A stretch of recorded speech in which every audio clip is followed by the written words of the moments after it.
तो इंडिया के लिए प्राउड मोमेंट है, D Gukesh 18th world chess champion बन गया है और इंडिया की तरफ से सेकंड विश्वनाथ आनंद सर के बाद।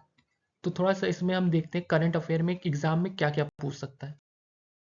देखो ये क्यों हिस्टोरिक है, क्योंकि ये यंगेस्ट हैं। तो गैरी कैस्परोव जो थे उनका रिकॉर्ड तोड़ दिया, वो 22 साल में बने थे, और जो गुकेश है वो 18 साल का है अभी सिर्फ, और वो 18वां 18th चेस चैंपियन बना है। तो इसलिए ये याद रखना, second Indian to win title after Vishwanath Anand. तो ये पॉइंट आपको याद रखना है। चेस को ये फीडे, जैसे फुटबॉल में होता है ना फीफा, क्रिकेट में होता है आईसीसी, उसी तरह चेस में होता है ये FIDE, federation international day.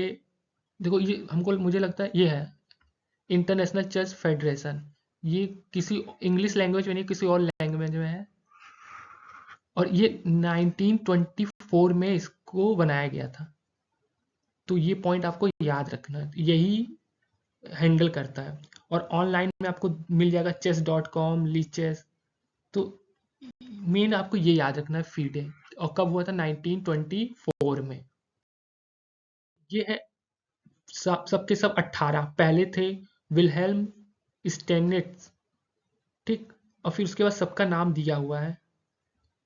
Michelle ताल ये फेमस है, इनका आप इनका मैच देखते होंगे, बहुत लोग डालते हैं। और फिर रॉबर्ट जे फिशर, ये भी फेमस थे। तो ये भी अच्छे प्लेयर रहे हैं, और इनकी आप इन पे मूवी भी बन चुकी है। तो ये पॉइंट भी आपको याद रखने के बाद एनाटोली कार्पोव, ये फिर उसके बाद गेरी कास्परोव, इनको वन ऑफ द बेस्ट मतलब गिना जाता है चेस में। और फिर व्लादिमीर क्रामनिक, ये इनके बाद विश्वनाथ आनंद जी बने थे। और फिर उसके बाद गोट मैग्नस कार्लसन। और फिर बाद में मैग्नस ने चैंपियनशिप खेलने से मना कर दिया, मतलब इसको किसी ने हराया नहीं था, इसलिए पार्ट पार्ट नहीं लेता था। तो उसके बाद डी लिरिंग बना चैंपियन, 23 से लेकर प्रेजेंट तक था, और आज ही के दिन से डी गुकेश जो है वो 18वां चेस चैंपियन बन चुका है। तो ये पॉइंट आपको याद रखना है कि 18 साल का था, और ये यंगेस्ट है, यंगेस्ट चेस चैंपियन। यही एग्जाम में क्वेश्चन पूछेगा।